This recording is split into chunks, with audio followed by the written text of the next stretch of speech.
Right ఇక మరో breaking news చూస్తున్నాం. కేటీఆర్ ను ఉద్దేశించి మంత్రి కొండా సురేఖ చేసిన ఘాటు వ్యాఖ్యలు ఇప్పుడు దుమారం రేపుతున్నాయి. కేటీఆర్ మంత్రిగా ఉన్న సమయంలో అనేక మంది హీరోయిన్ల జీవితాలతో ఆడుకున్నారని ఆరోపించారు. ఇక మహిళలను కించపరిచేలా పోస్టులు పెట్టాలంటూ కేటీఆర్ తన టీంకు చెప్పారని విమర్శించారు.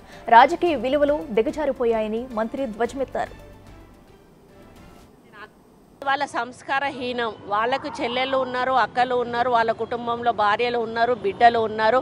నేను ఆ పార్టీలో 5 సంవత్సరాలు పనిచేసిన దాన్ని, నా వ్యక్తిత్వం ఏంటో, నా మెంటాలిటీ ఏంటో, నేను ఏ విధంగా ఉంటానో ఈరోజు ఈవెన్ కేటీఆర్ గారిని కూడా నేను అన్న, తమ్ముడు, నాకంటే చిన్నవాడైన అన్న అని పిలిచి నోటి నిండా పిలిచినటువంటి వ్యక్తిని.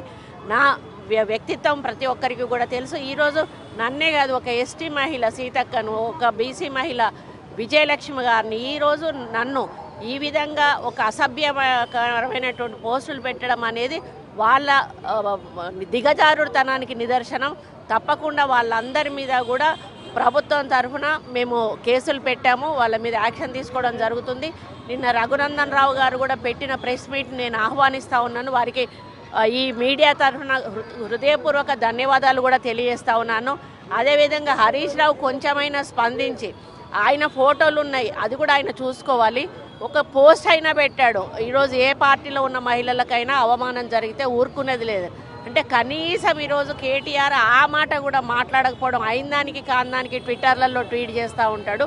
మరి మా పార్టీ తరఫున ఇది జరిగింది, క్షమించండి, ఇక ముందు జరగకుండా చూసుకుంటామనేటువంటి మాట కూడా చెప్పకపోవడం ఆయన యొక్క మరి క్యారెక్టర్ ఏంటో తెలుస్తూ ఉంది.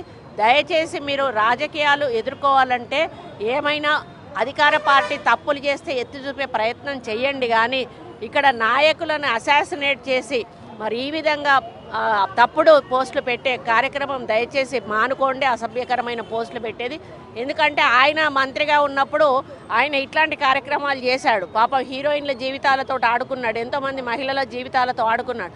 అందుకే పచ్చకామర్లో అందరికీ కూడా లోకం పచ్చగా కనిపిస్తుంది అన్నట్టు వాళ్ళ బ్యాచ్ అందరికీ కూడా చెప్పి పెట్టినట్టున్నాడు, ఏమైనా ఇటువంటి పోస్టులు పెట్టండి రా బాబు అని చెప్పి. దయచేసి ఇక ముందు అటువంటి ఒక్క పోస్ట్ కూడా టీఆర్ఎస్ పార్టీ నుంచి రావద్దని నేను హెచ్చరిస్తా ఉన్నాను. వస్తే మాత్రం పరిణామాలు చాలా తీవ్రంగా ఉంటాయని కూడా తెలియజేస్తాను.